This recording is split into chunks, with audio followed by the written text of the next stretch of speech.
퇴직연금 가입이 의무화됩니다. 기금형 퇴직연금도 도입하기로 했습니다. 그렇다면 내 퇴직금 앞으로는 일시불로 받을 수 없나요? 국가가 내 퇴직금을 가지고 주식을 방어할까요? 이 내용에 대해서 연금 박사가 정확하게 알려드리도록 하겠습니다.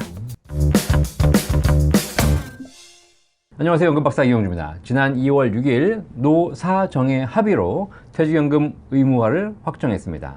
그리고 기금형 퇴직연금도 도입하기로 했습니다. 자, 이렇게 퇴직연금 제도가 많이 바뀌다 보니까 우리 국민들께서 퇴직연금에 대한 궁금증이 많으시죠. 일단 퇴직연금으로 의무화한다고 하니까 연금이 의무화되면 내 퇴직금은 일시불로 받을 수 없는 것이냐, 기금형 퇴직연금이 도입된다고 하니까 내 퇴직금을 가지고 국가가 주식 방어에 쓰는 것이냐, 환율 방어에 쓰는 것이냐, 내 퇴직금도 내 마음대로 운영 못합니까? 라고 궁금해하시는 분들도 계십니다. 이 내용에 대해서 어떤 게 맞고 어떤 게 틀린지 정확하고 객관적으로 연금 박사가 알려드리도록 하겠습니다. 자, 먼저 퇴직연금을 의무화하겠다는 내용에 대해서 살펴보도록 하겠습니다. 노사정이 모든 사업장에 퇴직연금을 의무화하기로 합의했습니다. 앞으로는 중소기업을 포함한 모든 사업장에 퇴직연금을 반드시 도입하셔야 됩니다. 현재 우리나라는 두 가지 퇴직금 제도가 병행으로 유지되고 있습니다. 첫 번째, 과거부터 있었던 일시금으로 받는 퇴직금 제도가 있고요. 그리고 퇴직금을 연금으로 받는 퇴직연금 제도가 있습니다. 기존의 퇴직금 제도는 굉장히 역사가 오래됐죠. 수십 년 전부터 제도가 있었는데 이 퇴직금 제도는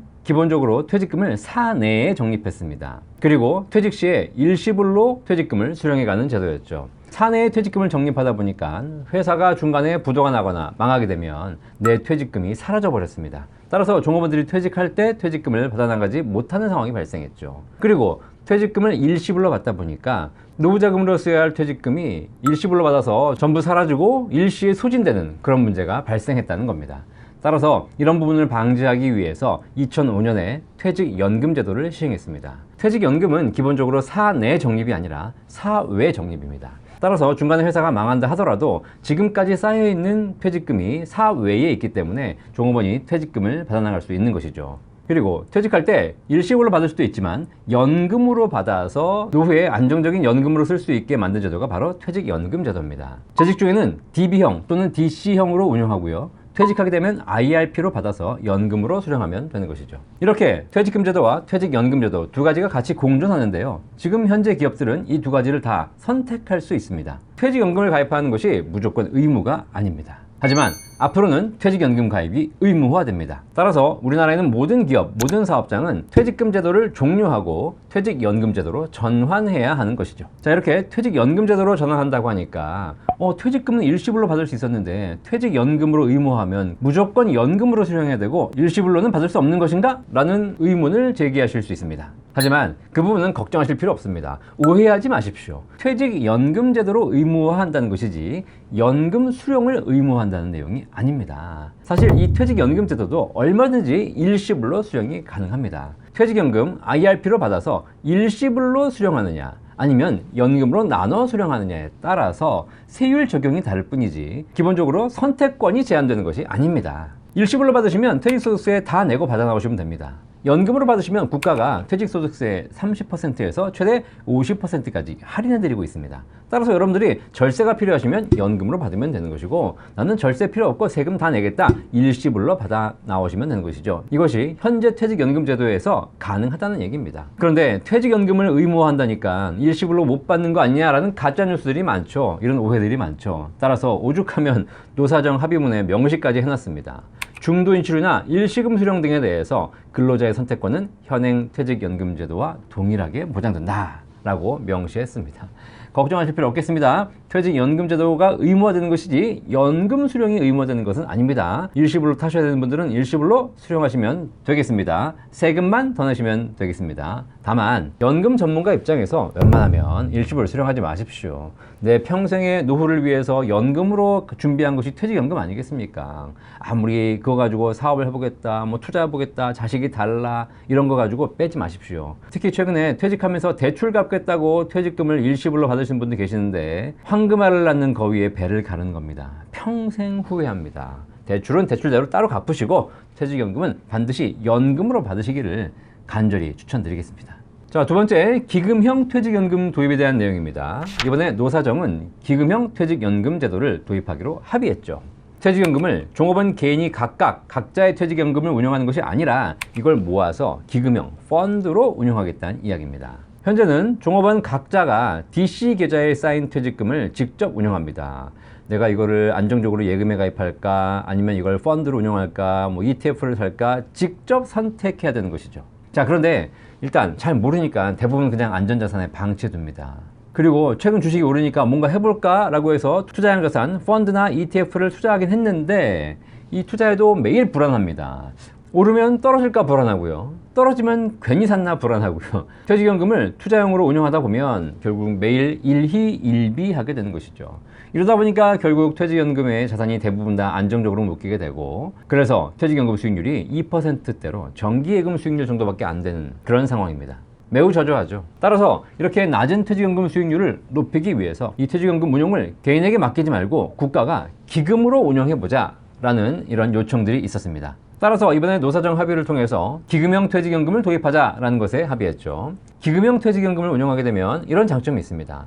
일단 개인이 소액을 운영하는 것보다 거액의 기금으로 한 번에 운영하기 때문에 규모의 경제 효과가 있죠. 따라서 개인이 운영하는 것보다 더 높은 수익을 낼 수 있겠습니다. 실제 기금으로 운영하는 펀드들의 수익이 높습니다. 대표적인 예로 국민연금 기금으로 운영하고 있죠. 국민연금의 기금 운영 수익률은 연 5%에서 6, 7%까지 나오기도 합니다. 그리고 중소기업 퇴직연금제도 푸른 씨앗이라는 제도가 있습니다. 중소기업들은 너무 인원이 작으니까 운용 자체가 힘들다. 그래서 푸른 씨앗이라는 별도의 기금형 퇴직연금을 운영하고 있는데요. 이 푸른 씨앗에 가입한 중소기업들의 퇴직연금 수익률이 최근 3년간 연 8%를 넘어가고 있습니다. 이렇게 기금형으로 운영하게 되면 조금 더 높은 수익이 가능하겠죠. 그리고 개인이 직접 투자 결정을 하지 않기 때문에 개인 종업원이 일희일비할 필요가 없습니다. 그냥 기금에 믿고 맡길 수 있는 것이죠. 반면에 기금형 퇴직연금에 대한 불만도 있습니다. 내가 더 운용을 잘할 수 있는데 굳이 기금에 맡겨야 되냐. 그리고 이렇게 기금을 모아서 결국은 국가가 주식시장을 방어하거나 환율시장을 방어하는 데 쓰는 것이 아니냐, 이렇게 오해하시는 분들도 계시겠죠.